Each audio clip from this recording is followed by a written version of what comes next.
பகுஜன் சமாஜ் கட்சி தமிழகத்தில் 118 இடங்களில் தனித்தே போட்டியிடுவதாக அக்கட்சியின் தலைவர் ஆனந்தன் தெரிவித்துள்ளார். சென்னை பத்திரிகையாளர் மன்றத்தில் அவர் அளித்த பேட்டியினை தற்போது பார்க்கலாம். ஜெய்பீம்.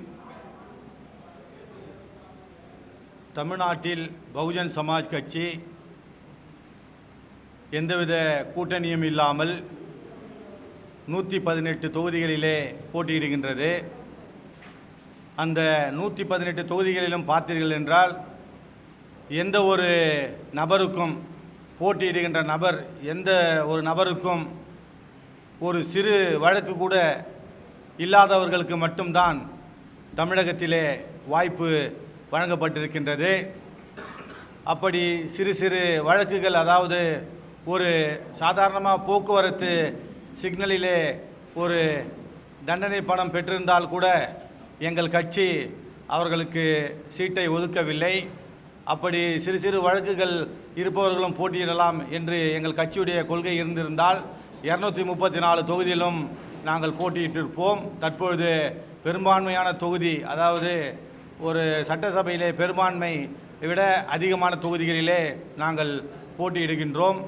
குறிப்பாக பகுஜன் சமாஜ் கட்சி என்பது இந்தியாவிலே பாபா சாஹிப் அம்பேத்கருடைய பெயரை சொல்லியும் கன்சிராம் ஐயா அவர்கள் தத்துவத்தின் பேரிலும் உத்தரப்பிரதேசத்திலே 4 முறை ஆட்சி அமைத்து பெகன் குமாரி மாயாவதிஜி அவர்கள் தொடர்ந்து இந்த இயக்கத்தை கட்டுக்கோப்பாக நடத்தி வருகின்றார். அப்படி இருக்கையிலே நம்முடைய முன்னாள் தலைவர், சமத்துவ தலைவர் அண்ணன் நாம்சாங் அவர்கள் படுகொலை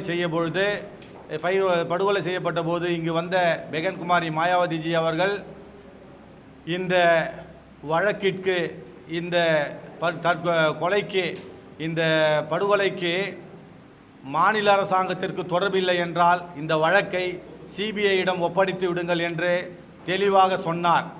ஆனால் மாநில அரசாங்கம் உயர்நீதிமன்றம் உத்தரவிட்ட பொழுதும் சிபிஐக்கு மாற்ற வேண்டும் என்று சொன்னபொழுதும் தொடர்ந்து 2 முறை உச்சநீதிமன்றத்திலே மனுக்கள் தள்ளுபடி செய்யப்பட்டு மேல்முறையீடு, சிபிஐ விசாரிக்காமல் மாநில அரசாங்கமே விசாரிக்க வேண்டும் என்று மேல்முறையீடு தள்ளுபடி செய்யப்பட்ட பிறகு 3வது முறை ஒரு இடைக்கால தடையை பெற்று இந்த வழக்கை நாங்களே விசாரித்துக் கொள்கின்றோம் என்று வந்திருக்கின்றார்கள்.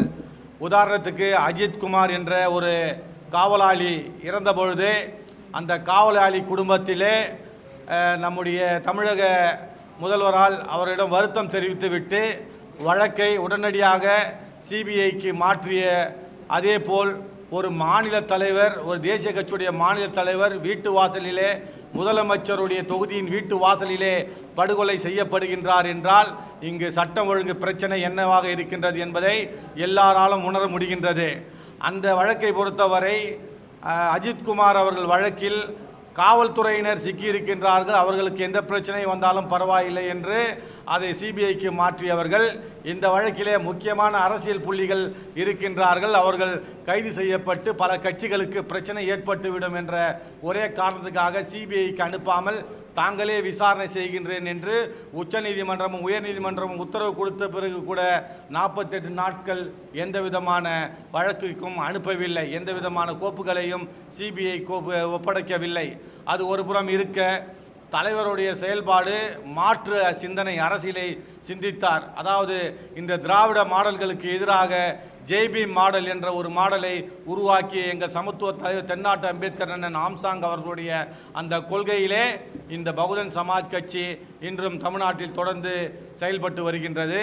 அந்த அடிப்படையிலே பார்த்தீர்கள் என்றால் பகுஜன் சமாஜ் கட்சியுடைய கொள்கை, அதாவது ஆரம்ப காலகட்டத்திலே இருந்தே 1924ஆம் ஆண்டு கம்யூனிஸ்ட் கட்சி காங்கிரஸிலிருந்து பிரிந்து ஆரம்பிக்கப்பட்டது.